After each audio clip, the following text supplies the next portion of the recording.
the CEO of Hut 8. We are obviously a public mining company headquartered in Canada, trade on the TSX and the NASDAQ, and one of our kind of unique differentiators in the space is not only do we have Bitcoin mining sites, but we also have a high-performance computing division with 5 traditional enterprise data centers across Canada. So looking forward to the discussion. Thank you. Hi, everyone.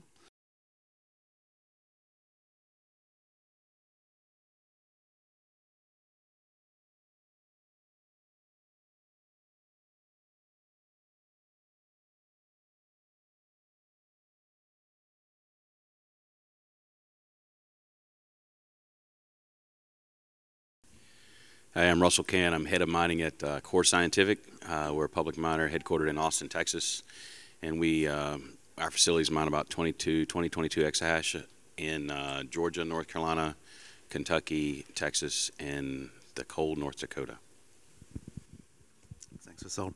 Hello, everyone. My name is Romain. I'm the co-founder and CEO of Saito Technologies, also publicly listed in Canada on the TSXV under the ticker Saito.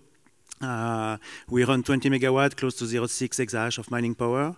We want to do a 10 times growth in the next 15 to 24 months. We're following the steps of esteemed Bitcoin miners like Hive, Bitfarms, and everyone here. We have one differentiator on top of building our operation is that we're developing infrastructure for the software of Bitcoin. So we're developing and working on the Lightning Network, on ordinals, which is a new interesting subject. My name is Gabriel Ibghy. I'm the Chief Financial Officer for CleanSpark. We're one of the largest publicly traded Bitcoin miners, currently operating at 8.5 exahash, and we'll be at 16 exahash by the end of the year. We're focused on North America with the majority of our operations and infrastructure in the state of Georgia. Thank you all for the introduction. So the first question is going to be to the panel. We'll start with Gary. We're making our way out of a bear cycle and approaching a halving. So how are you planning on navigating the opportunities and challenges in this next year? Yeah, so that's a great question. I think we're all pretty much focused on the halving, and internally what we say, it's really efficiency, efficiency, efficiency. And what we mean by that is efficiency of the hardware, so you want to make sure that that you have very efficient hardware, hopefully below 30 joules a terahash. You have efficiency of your operations, making sure that you have high uptime and high exahash realization, as well as efficient capital. You want to make sure that you're raising capital at decent prices and you're able to deploy that capital quickly and get that ROI, and hopefully be in a position to capture any upside either before or right after halving if Bitcoin does appreciate. So really efficiency is the name of the game for miners right now. And if you're not focused on any one of those or really all of those areas of efficiency, I think you're going to be behind the 8 ball. Well, I can't agree more. Efficiency is key in Bitcoin mining. You need to hash as much as possible and even more before the halving. Also, raising capital, can't agree more. You need to grow. It's a very capex-intensive business. Raise as much as you can. Do a mix of equity and debt. And I think everything will go on. One thing that I think is important is that in this business, it's not the biggest who are the better. It's the most efficient. When you're efficient, however, you grow as much as possible, which is what we are trying to do at Saito. I'll add the previous 2 halving events, the folks that really did pretty well, it was about supply chain. As we go into this halving and the one after that, it's really going to be about engineering and efficiency. Gary mentioned it's engineering and efficiency of your capital, which we saw lots of problems with that. You guys are looking at me. But it's also engineering and efficiency of your operations, your hardware, your software. And I think there's going to be a lot of concentration from those miners that have been in the game for a little while on how do we efficiently operate and how can we make our equipment, how can we get the most out of our equipment, produce the BTC for the least amount of inputs. Just ask a few words for myself. Well, as mentioned, efficiency, it's a key point for actually from lessons learned, because the margins were thinner than what it was like in previous years. But well, from basically from our point of view, we are working for to make our clients actually to have access to more efficient tools, meaning that first of all structuring their energy agreements, managing their energy, selling these capacity on the energy markets, especially these days energy markets evolving, allowing for clients and users to tap to more revenues from that sector. So I think striving for efficiency is actually looking at, well, quite important to look into their energy agreements and the energy management structures. Yeah, absolutely agree with efficiency for sure. I think one of the things that Hut really focused on in the last bull cycle was preparing for the bear market. So we really focused on fortifying the balance sheet and starting to really think about diversification of the business in a meaningful way. So looking at how we could bring in fiat-based revenue streams to complement the Bitcoin mining we were doing, and to just bring some diversification and downside protection on the back of that. And then by kind of taking that strategy in the bull market, it really allowed us to use the opportunity in the bear market to really focus on building and kind of doubling down on that strategy that we kicked off during the bull. So one of the things that we did the data center acquisition, which closed the end of January 22, and then currently we're in the middle of a very large merger with a private Bitcoin mining company, USBTC. And we're hoping to get that through final regulatory and shareholder approvals over the next couple of months. And really, what we're so excited about in that merger, as we think about going into the halving, are the incremental diversification that brings. So Bitcoin mining directly will always be a core part of our business. We're the first public company to start holding Bitcoin on balance sheet, and we continue to have a significant stack of Bitcoin on balance sheet, which is really important to us and has given us a ton of optionality over the years. But then we're also, through this merger, really increasing that diversification footprint. So adding hosting as a line, adding more professional services, and then continuing to focus on growing out our HPC business. Thanks, Jamie. And just touching on that, what were some of the takeaways from this recent bear cycle? Did it lead you guys to have discussions in the room or to rethink the HODL strategy, the balance sheet management, or even just different things with hedging out energy costs and managing your energy costs? So I guess a question, we'll start with Jamie and then we'll go to the rest of the panel. What are you rethinking from this last bear cycle? Yeah, I think the thing that really caught everybody by surprise in this cycle, it came around a bit faster than people expected. I think there was a general consensus that the top would blow off at around 100K Bitcoin price. Obviously, that didn't happen. And so it caught people short just kind of how quickly that came around the 70K mark. And then two major surprises, I think, in this cycle. Hash rate has continued to hit all-time highs despite bear market conditions.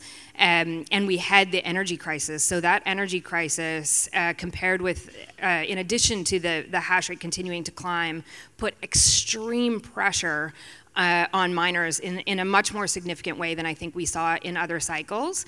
I think one of the surprises for us is we didn't see as much consolidation in the space or as much M&A activity as we would have thought, again, given these really extreme conditions that the industry faced. So I think that's interesting.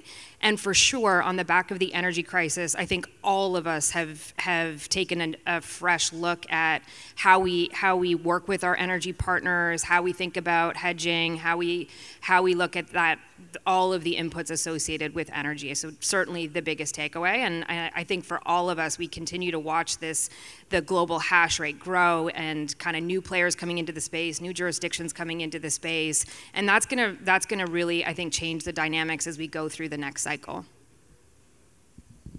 Thank you. Well, just to add to that, I think, well, this critical or very dynamic situation which has happened in the industry actually led to new opportunities, because the miners started looking for new ways how to optimize their operations. And if you think about from from a, let's say, holistic point of view, that especially in the energy segment, you can see how the miners are looking for new ways to to earn money from different from different sources. And I think this well, any crisis creates new opportunities. So I think this is just one of the key takeaways. I think a couple things that hit people and they weren't really thinking about it. We didn't see it. We didn't go into eyes wide open. Was we had the influx of the U.S. capital markets, and at the same time, we had manufacturers selling annual contracts in order to lock up the time at the TSMCs and the other foundries of the world.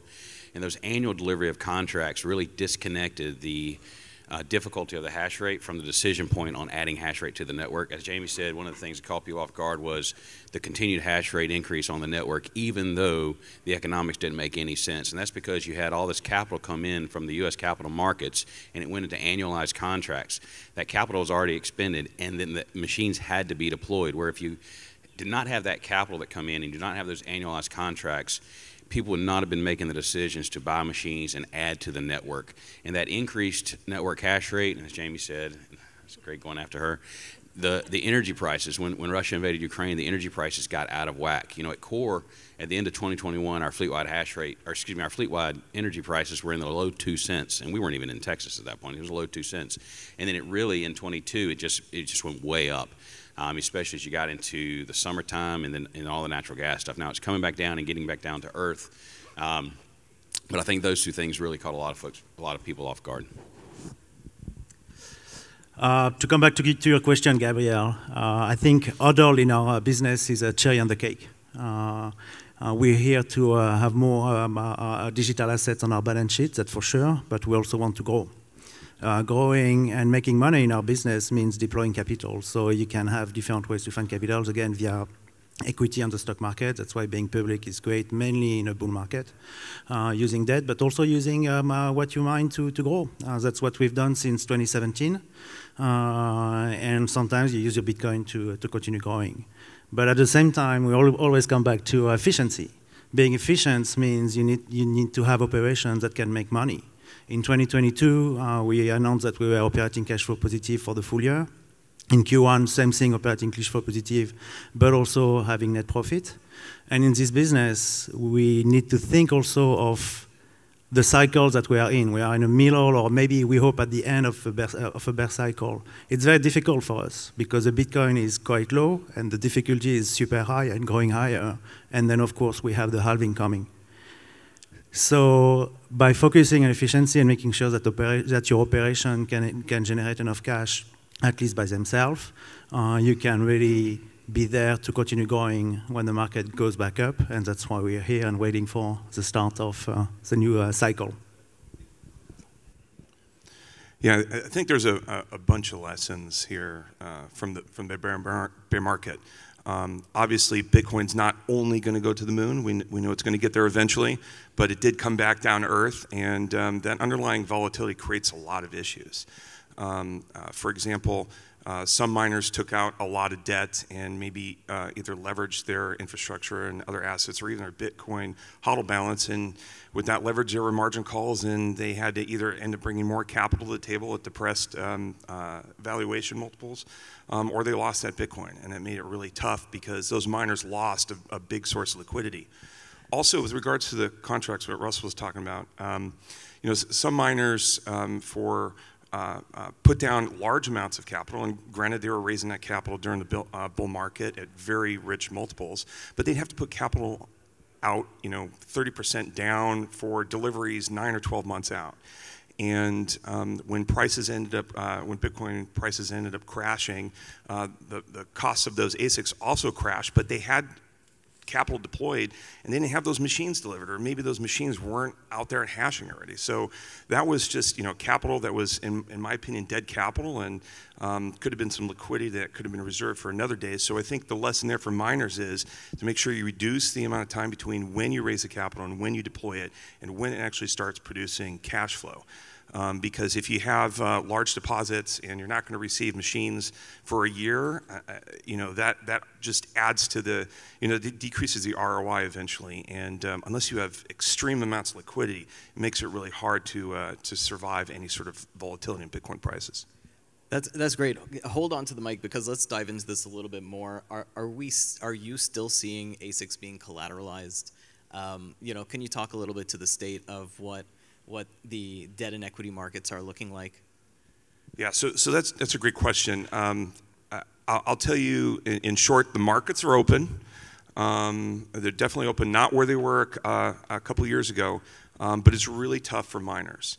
And on the debt side, you know, the Fed just increased rates a quarter of a point yesterday. The risk-free rate's about 5% right now, which means that the cost of debt capital is probably high teens, low 20s, if you can find it.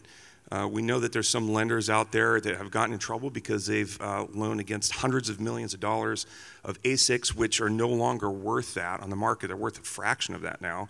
And these lenders are forced to either take a wash or take a bath on their investment or become operators.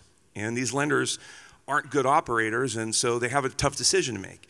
And because of that, I think that there's not a whole lot of debt capital out there, and if there is, it's a short amortization because these lenders don't want to hold much, you know, longer than the halving, and short amortizations on the current margins for Bitcoin just doesn't work, especially if you're talking about, you know, 18, 19, 22% capital. So sure, there's lenders out there, and if they'll lend you money, it's going to cost a lot. And they're only going to lend against, you know, 50% loan to value. So if your miner's new and it's $3,000 or $3,500, you're only going to get half that, credit for half that. In terms of the equity markets, it's equally as tough. If you can find capital, you're not probably getting the valuations you expect.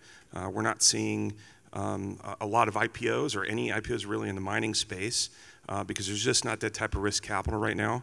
There was one mining company that went SPAC in the last year, but SPACs have really become out of vogue in the last year because there's high redemptions.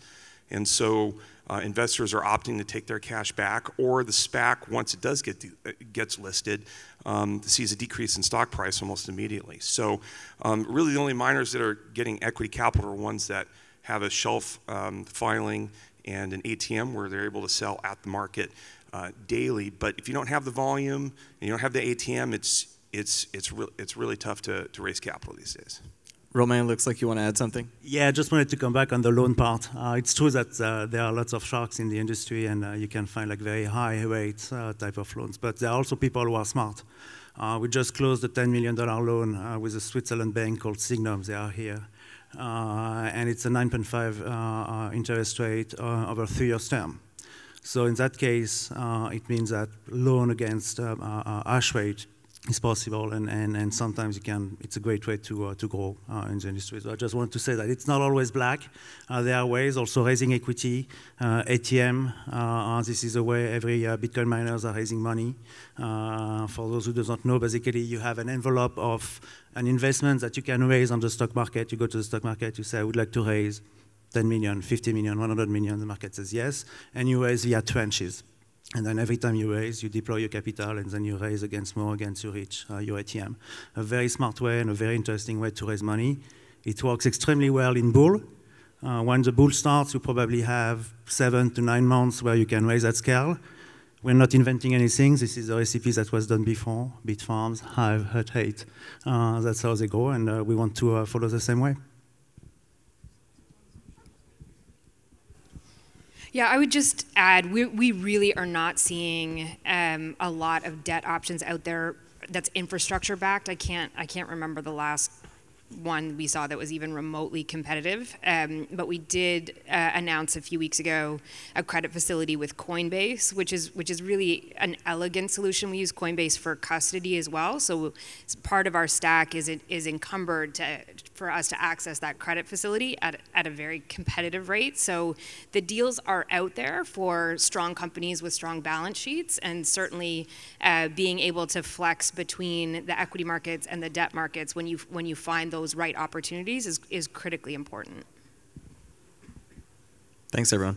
So, question for Russell. Russell, Core has been a big hosting company for a long time, and we've seen quite a few challenging relationships between hosts and third-party miners. are there still opportunities that you're seeing in hosting or acting as a host, or is that largely unattractive and basically, you know, dead? It's a loaded question and a lob, but also a lob over home plate. So, you know, 22 saw a tough time for the hosting market. Your two largest hosters, at least in North America, representing probably a gigawatt of space, had a tough time, right? Yeah, see? Come on, you guys can laugh at me, it's okay. And I think some of the issues, but to say your point, the hosting market is alive and well. There's unlimited demand because there's always new entrants into the mining game. And the easiest way for you to get into the mining game to start with is to buy some machines, find a hosting contract, park your machines there, and then learn the space and grow.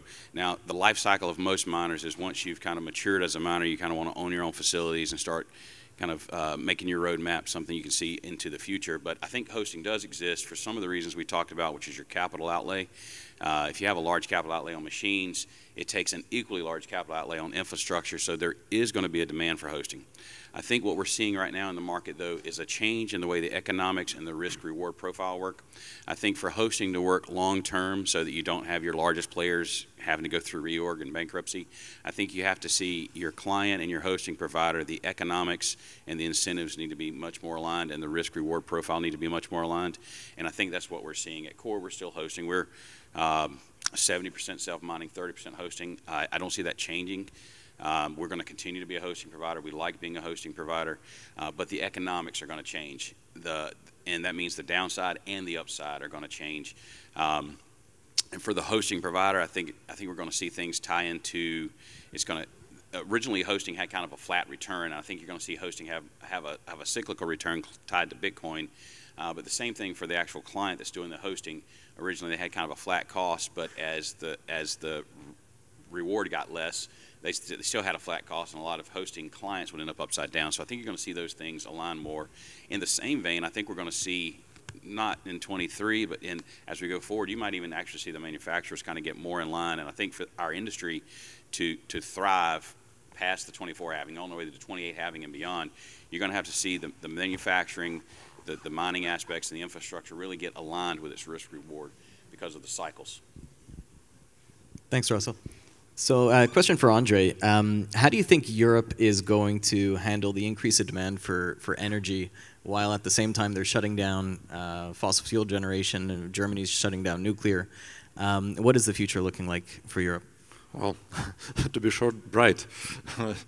But, well, Europe is, it's kind of especially the last couple of years, since we had a pandemic, then recovery from pandemic, then Russia war in Ukraine, and this has actually created like a tremendous impact on European energy sector.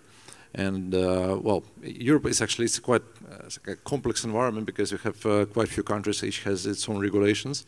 Even that it's unified, like in COE, it's unified grid, but each country has its own market rules. Let's say like UK and Ireland is one of the most complex like energy markets probably in the world, while the rest of Europe is actually transitioning to accommodate new source of energy.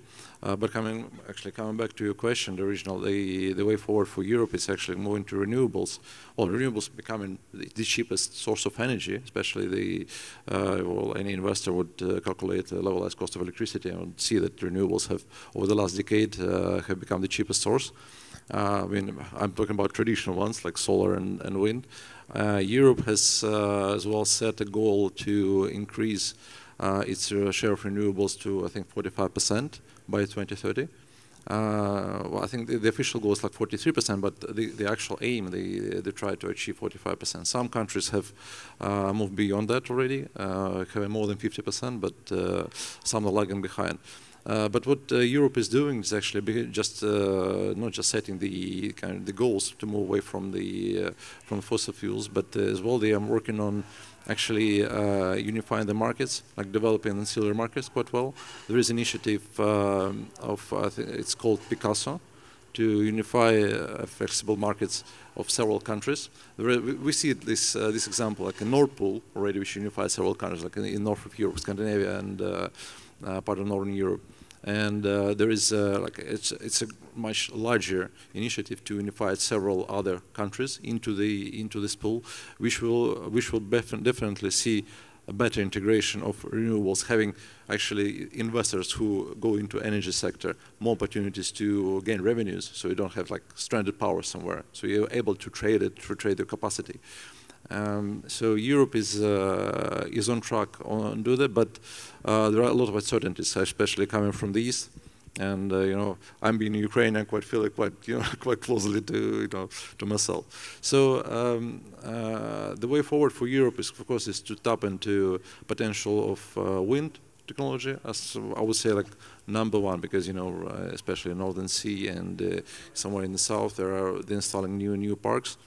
Recently, I read in press releases almost every second week that there is a new initiative or new project being deployed there for 1 gigawatt or 2 gigawatts. So Europe will definitely will overcome the challenges of recent crises. I would say this multiple crises by better integration of the markets and by introducing new projects. And can you talk a little bit about demand response in the European market and why it's so interesting for our industry to participate in? Thanks. For demand response, you see, for Europe again, Europe is quite fragmented. I think this same story goes for US in terms of there are different states having different programs and different needs because of the energy mixes. Energy mix in every particular region is actually has its own unique features. So what's happening in demand response in Europe, interestingly enough, is that these markets are actually, I think, following, I would say, what developments have been happening in US, at least what I can observe in flexible markets, that US have been, I think, by far more advanced in terms of programs, techniques, and the integration in the grid and ability to trade capacity. While Europe is only slowly opening up. What we see in some countries, they still tend to regulate flexible markets by regulations without allowing private clients or energy suppliers to participate on that. But what we see over the last 5 years, that let's say in the Nordics, in Scandinavia, this market, especially, why it's interesting, because this is the home of actually for the miners. Most of miners are deployed in Sweden, Norway, and what we see there, this market just opened up. I think in Sweden they opened up in 2020, allowed to trade the capacity. Norway is open up only next year. Right now they have only fast response programs, but they will open up from January already, allowing to trade extra capacity more like on demand response side.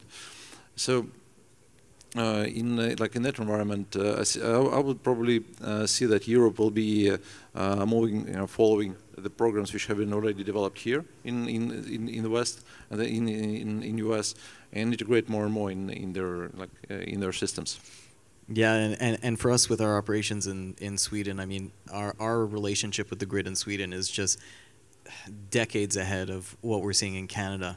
Anyone want to talk about demand response and programs in the U.S.? Jamie, do you want to talk about a little bit of where the Canadian market is? Or I'll talk about a little bit where the Canadian market is, because in Sweden, we're really seen as a service provider to the grid. We are plugged in, we are integrated, we are working symbiotically with the energy companies to provide demand response as a service. In Canada, specifically Quebec, it's something that the regulation mandates in a way that was determined by 3 judges at an administrative court who have no understanding of the industry that we're operating in. And what that does, they mandate shutdowns down to 5% of your operating capacity, which really stifles innovation. I mean, companies in the Bitcoin mining space are really at the forefront of the circular economy. We're looking and seeking out projects where we could heat greenhouses, dry wood chips, get involved in other industries around us, and really be this kind of key driving force to this circular economy, especially using renewable power.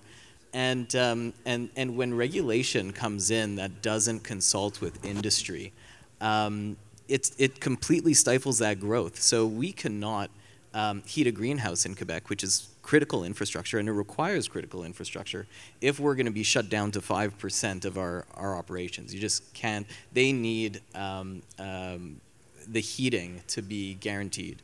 What we are doing is we're heating a swimming pool manufacturer.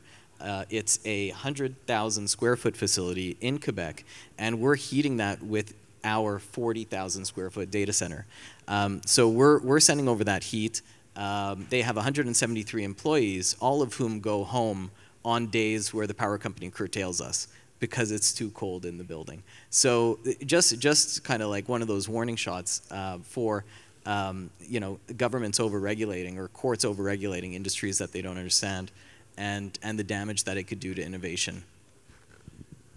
So, unlike capital structure correctly, I can speak with some authority on energy.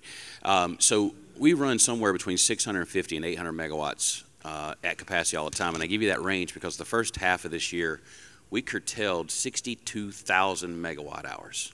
Just think about that.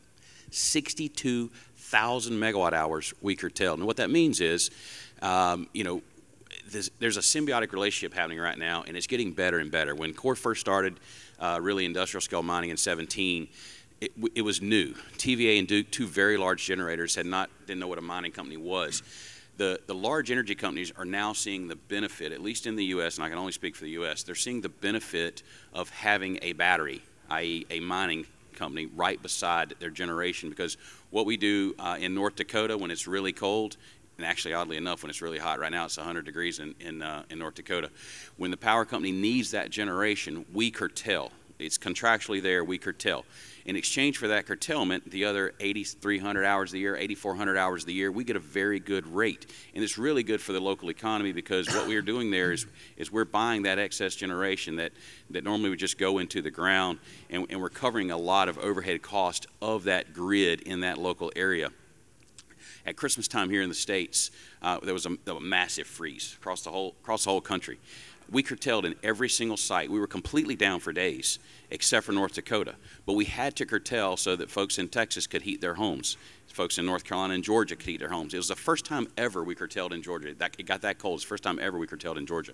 So I say that to say, as we go forward, and when I mentioned earlier that you're going to see a more symbiotic relationship on the risk-reward between the miner manufacturer, the infrastructure, and the mining company, I want to add one more to that, and that's the energy companies. And I'm only speaking for the U.S., but I think the Canadian grids, the European grids, I even think and this is just me talking, not Core, the Chinese grids is going to start looking, going, okay, maybe we made a mistake here.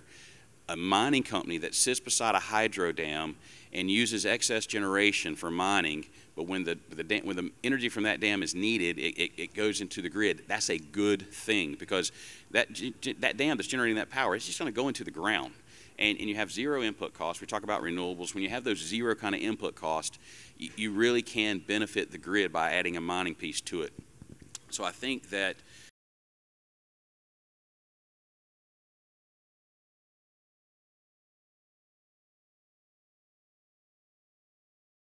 and so people were able to watch the experiments that are happening in different places, and the different energy companies are able to watch each other and go, okay, these guys got it right, these guys got it wrong. And I think you're going to see that in order to get to a net zero or a very, very low cost of power as we go into the future, there's going to be a much more symbiotic relationship. If you guys watch our Twitter, we post our daily mining. If it's not a network adjustment every 2 weeks or something like that, and you see at Core you see the difference like this, you can look at the weather somewhere and go, oh, it's really cold in North Dakota. I bet their data center had to curtail a little bit. Or it's really hot in Texas. I bet their data center had to curtail a little bit because at Core, if the weather's perfect all over the states, our production's like this. But when the power grid needs some of the power, our production's going to be like this. And I think you're going to see, and we're a good example just because we are kind of spread out, but I think you're going to see that happen everywhere, at least in the U.S. And I think when you get out 5 or 6 years from now, you're going to see other countries. Canada's probably going to be the first one because they just have to look south a little bit. But the Canadian grid can look south a little bit because Canada has a ton of excess hydropower right now that is not connected to the transportation grid. But I think you're going to see other countries looking, going, okay, these guys are kind of figuring it out, even though it's taken a while. So I think the U.S. doesn't lead in much, but I think in this particular situation, that demand response and curtailment situation, the U.S. power companies are getting it. And again, it's because when you have that excess generation that has zero fuel input costs, I'm not talking about running a peaker plant that's very expensive or something like that, but I'm talking about those kind of zero input costs, nuclear plants, hydro, solar, wind, that kind of stuff. Well, and I think you made a great point. I mean, we are using excess energy. That's what we have in Canada, but that's also what we have everywhere. And curtailment is our best advantage. We are using energy that is unused before. We're not asking for new energy. We're using energy that is here. And energy that is here that is not used, it's lost forever. So we are monetizing something that was not used before. We are bringing revenues, we are bringing jobs, mainly in rural areas that are not in city centers. And the municipalities or the cities who are hosting Bitcoin miners, they are realizing that they have an enormous advantage. Municipalities like us in Quebec, in Joliette, they announced making an extra 5 million profit at the municipality level. Sherbrooke, another big city in Quebec, hosts mainly from Bitfarm and other Bitcoin miners. They made extra profit with Bitcoin mining. They are lowering their taxes, their local taxes. Bitcoin mining in your locality, in your city, means paying less taxes. It's an important news, and I think more and more municipalities starting to realizing this. I think there was also a state in the US who they said they lower taxes because of the revenue from Bitcoin mining. So we're bringing a way to use the energy that is very convenient for them because of curtailment. Curtailment means that we can give back the electricity to the grid when it's needed, as explained before. In winter, mainly in Quebec, that's what happened. And we can stop in milliseconds because we're connected programmatically to the grid, and they balance us via different kind of increments. So we go in sync with the grid so that we make sure that everywhere people can have electricity. So this knowledge that we have been forced to do and the efficiencies that we've been forced to do is also our biggest advantage. Because by deploying what we know, we will be able to build the data centers of the future. We need more data centers. It's not only Bitcoin mining, it's also HPC, AI. It's growing hugely. We can fight it or we can do better. And that's what we do. I think everyone in our industry, I mean, the ingenuity and creativity from a very little, from the nanometers in the chip to the big fans, and we're transforming electricity from 25,000 volts to 240 volts at the bottom of the miners. It's an industry that spans a lot of people and different kind of industries and knowledge. And I think what we've been and what we are building is amazing. And I think it's only going to be more amazing in the next 5-10 years. I think what the panel's really covered is we often talk about Bitcoin as digital gold. I think what Bitcoin really is digital energy. And that, I think that narrative is going to become increasingly important as we look to really maximize the value proposition that mining can bring to grids and ultimately to get us to the moon, as was referenced earlier. I do just want to give a shout out. Our operations are in Canada. From a mining perspective and at a federal level, we're very, very challenged. I won't get into the many ways in which we're challenged federally, but the province of Alberta, which is where we mine, is very advanced and very supportive of Bitcoin mining. We've got a great government that really understands how we support the grid and are looking for ways to advance that mandate despite the resistance we're getting from the rest of the provinces and from the feds.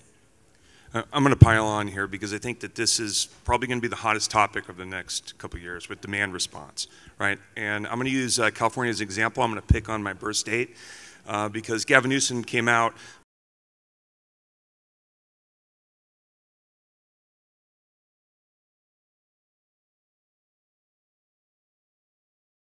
surge in demand for powering and charging EVs. You're going to need more supply and greater energy sources. And while there's excess energy now, we need to be thinking about how you go and build more and incentivize the building of more energy sources, particularly renewable energy sources. And the California story is just an example of ideology over strategy. I mean, almost in the same breath, last summer, Gavin Newsom's like, hey guys, I need you to charge your EVs 1 or 2 days less a week so we can actually power the air conditioners because they had a heat wave, right? And prices were going through the roof in terms of price per kilowatt hour. There were brownouts.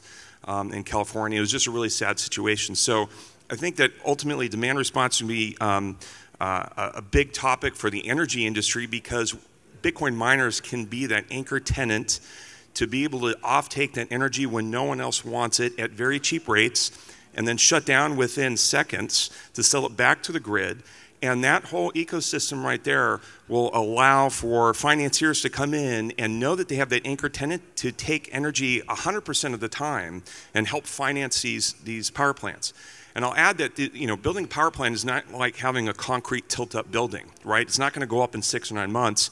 There's nuclear power plants that have been under construction for over a decade or 15 years in the state of Georgia. In order to do that, we need to start planning now. And if governments are going to start requiring EV sales and reduction in fossil fuels, you really have to start planning those plants to come online in 2030 or 2035. You need to start planning that now. And I think what's critically important to add is we don't require government subsidies or creative handouts. We just need to have permission to get the job done. And I think that is particularly compelling, and people lose sight of that fact. Yeah, just to add a couple of points is that there is another side of the actually keeping the grid stable during the times when there is a transition going on between the traditional energy sources to renewables, and we just need to mention one word which I think it was touched base here about blackout, right? I think Texas has seen it in February 2021. Ukraine has seen it just over this winter, and you just find very few industries or technologies which can help balance out the grid, which has to be kept in balance all the time. Energy consumed has to be equal to energy produced, and there is lots of discussion right now about storage, right? But thing is, if you think about these gigawatts which are flowing at any given energy grid, or let's say any state or a country, it's really hard to come up with it's a massive storage. While Bitcoin mining, or just any crypto mining, it acts as a perfect balancing solution. So let's face it, this industry will go on further and further. So there will be more megawatts added. And I think we just need to utilize this and integrate more and more modern grids with mining data centers. I couldn't agree more. And just to add to what Gary said, I mean, it's exactly that. Governments need a strategy to bring on more renewable generation. And one of the things that has tremendously scared me coming out of Quebec was Fitzgibbon, one of our Minister of Energy, saying that in the near term, we're going to have to accustom businesses to curtail to make room for new energy consumers. And I mean, this is coming from Quebec with just vast amounts of hydropower surplus, and just the inability to plan and have a strategy for the future, and kind of warning businesses and even citizens that they're going to have to curtail because we're at a shortage. I mean, there's something missing, and we all need to kind of make this clear to our governments. Hello? Yep. I have the answer. I mean, we are the strategy. Use us. Absolutely. Come to us. We are not subsidized. We have done an extremely good job at being super efficient. We are building the infrastructure of the future. It's not only data centers and Bitcoin minings. We are transforming electricity, the electricity of the grid. We're not the one who's going to decide what the grid is based off. We are building the infrastructure of the futures. We're thinking about 20 to 50 years ahead or coming. And we are not only bringing capital investments, but we are bringing the first clients. When you build infrastructures let's say you need to build 500 megawatt or 1 gigawatt for your municipality, you're thinking ahead of what do my population and my industry needs in 50 years, 500 megawatt. Who am I going to sell this energy for in the next 20 years? Us. So we are the first client, and we are the providers of the infrastructures. And we create jobs, and we develop something that is not producing carbon emission. Our data centers, we need to say it again, are not producing that carbon emission. Everyone knows it. We can breathe. We have miners in the back.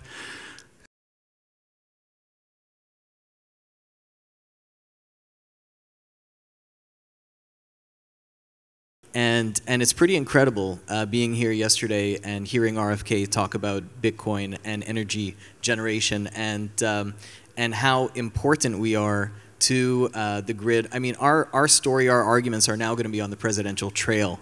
And that is just incredible for the industry. And I really, really wish him luck in telling our story and telling his story and speaking to the American public about the values of Bitcoin and what we're all here working day in, day out, weekends, nights, and trying to bring to the world. So it's really remarkable. If anyone wants to add to that or touch on that. I'm just going to add, it's not just Bitcoin mining that we're talking about here. Everyone's interested in AI right now and ChatGPT. If you want to know what hyperscale compute looks like and distributed cloud looks like, just visit a large mining operation. So Bitcoin mining is solving a problem that we need to solve, not just for our own industry and for the energy grid, but also if you're looking at distributed compute at a hyperscale level. Distributed compute in the future is going to have the same benefits and the same issues that have to be solved for. So, solving for this now is something that's really going to affect not just our industry and the energy grid, but literally the way a lot of mankind is moving forward right now in its relationship with high performance compute. Speaking about moving forward, Russell, can you talk about some of the technological advancements that our industry has already pushed forward, whether it's regard to ASIC chips or even immersion cooling? So, thanks. One of the issues there's been a lot of things. Some of the stuff, though, and I hate to harp on it, goes back to the energy piece. Our actual industry has really helped push forward the demand response. We've actually improved the technology because Bitcoin miners can actually respond faster to the grid than just about any other industry in operation right now. If you're a big smelting plant and you have a bunch of employees come in and they're starting to work and all of a sudden the grid needs some of that power, it's very expensive for you to send everyone home. Whereas for Bitcoin miners, we can in seconds turn off our entire operation. So some of that technology has really helped, and we've been involved in that from a software side of things. Immersion, which is an air-cooled, immersion versus air-cooled versus water-cooled, those things right now are decades in development in the high-performance computing areas and in traditional data centers. But what we're doing in the Bitcoin mining space is we're figuring out ways to do it better, faster, and cheaper. Bitcoin miners are great at being cheap, and we have a lot of garage engineers that are really good. And it goes back to our whole history of Bitcoin mining. It's been going on now for more than a decade. And some of that garage engineering is not just quickly, it's quickly making its way into mainstream and making a lot of innovations a lot cheaper, such as you just mentioned, like immersion. You figure out there's whole Telegram channels with people that are trying to figure out better ways to do immersion, and it's so much cheaper and better than some of the ways that traditional industry has been doing it. And we're seeing a lot of that technology transfer over into its space. And I'll just go back to it. Hyperscale computing, guys. Jamie's already talked about she has data centers that are in that space. Some other miners are getting in that space. But really, if you're looking at distributed cloud, distributed GPU mining, if you want to look at what AI looks like, guys, just go back a year and look at a big Ethereum miner. I mean, it's GPU cloud and Ethereum. That is exactly what AI uses right now, that distributed compute power. So some of those technological advances that we did in the mining space, all of mankind is going to benefit from it. As far as how do we get that, how do we distribute that compute in the most efficient way possible? So, Romain, you're doing a lot of work on layer 2, essentially, on the Lightning Network. You want to talk a little bit about what you're pushing forward in that space? Sure. I mean, the main idea is that we want to bring Bitcoin to more people. As infrastructure providers, being Bitcoin miners, we are scaling our operation. We are bringing more mining power. But not only, we are also doing like HPC and AI. As you said, I mean, this is really where the market is going. And we are building the infrastructures. We're putting Bitcoin miner today where we can put what kind of computer power. Our job is to be a commodity provider, and we're transforming electricity into computing power. That's what we do. We can pack whatever we want in our data centers. The growth in this, it's pretty straightforward, and at the same time, we have developed our own software to manage our own fleet of miners, and we are applying different kind of mathematical process to be more efficient. And the teams that we have, mainly developers, mathematicians, and coders, we are also using this team to develop applications on layer 2s. We are mainly very much interested with the Lightning Network, having a very fast solution for people to use Bitcoin every day, everywhere in the world. Based on Bitcoin is something that is hugely important for us. It's not only for Bitcoin miners because we're going to make more fees in some ways. So we are developing different kind of solutions like this. Recently, recently we've been working on ordinals and looking on ordinals. I know it's not, everyone is not a fan, and Bitcoin maxis can be against ordinals, but I think it's very interesting because it's also bringing lots of creativity in the Bitcoin market, and lots of new engineers. We're building the infrastructures of the future. So for us, it's a way at Bitcoin miner. It's a way to be aligned with our vision of being a Bitcoin miner, because we are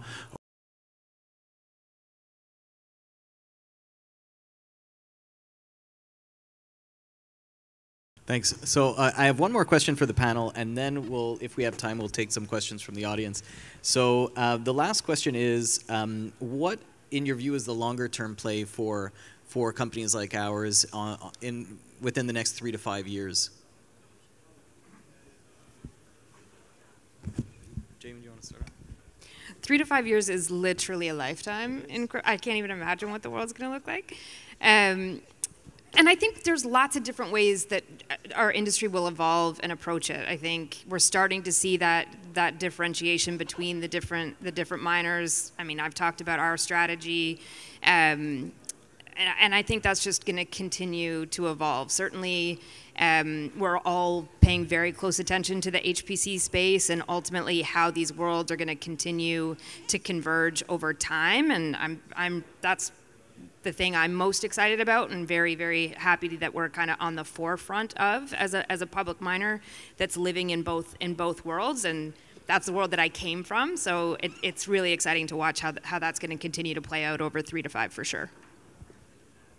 I think I couldn't agree more that 3 to 5 years will be it's a real lifetime, but because this industry is young.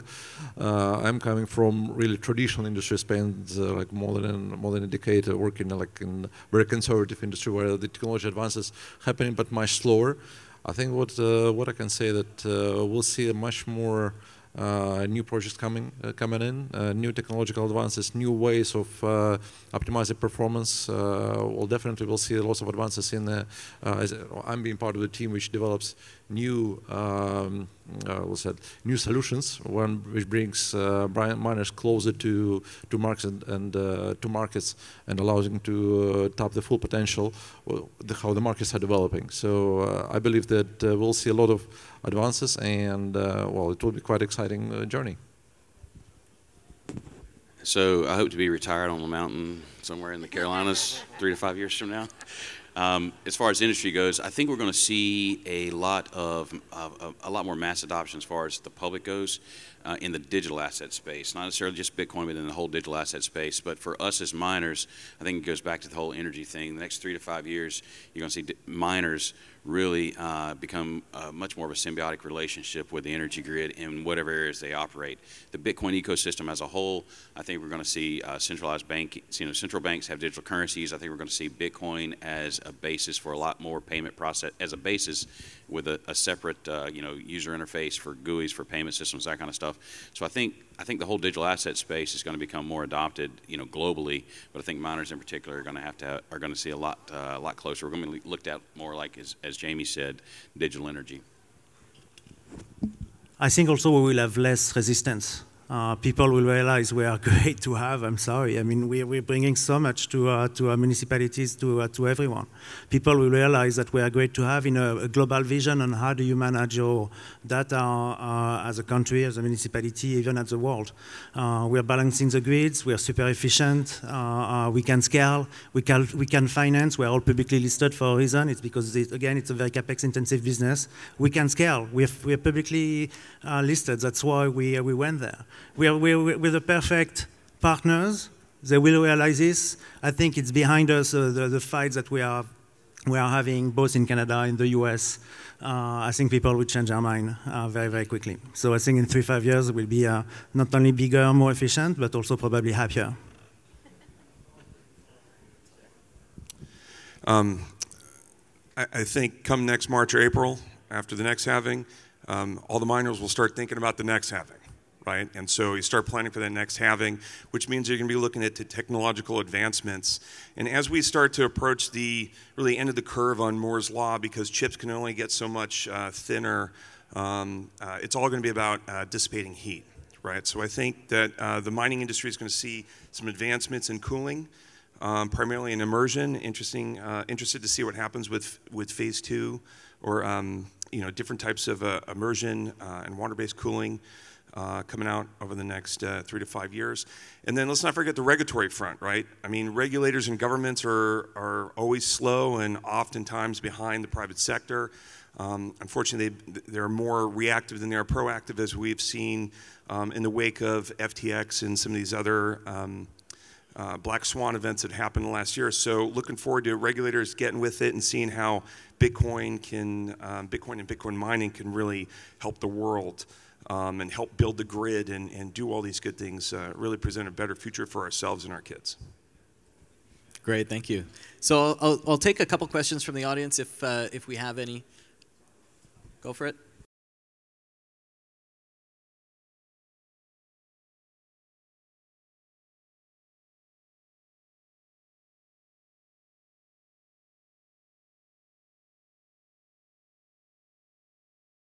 Yeah. Sorry, we can't talk disclosures on a public panel. Yeah. Well, just unless anyone would like. I will try, yeah. Everything is public. Go to our website, download our financial statements. I mean, it's very simple. Anything else? All right. I want to thank all our panelists. It was a great talk. I really enjoyed it. Thank you. And thank you all for being here and opening the second day of Mining Disrupt.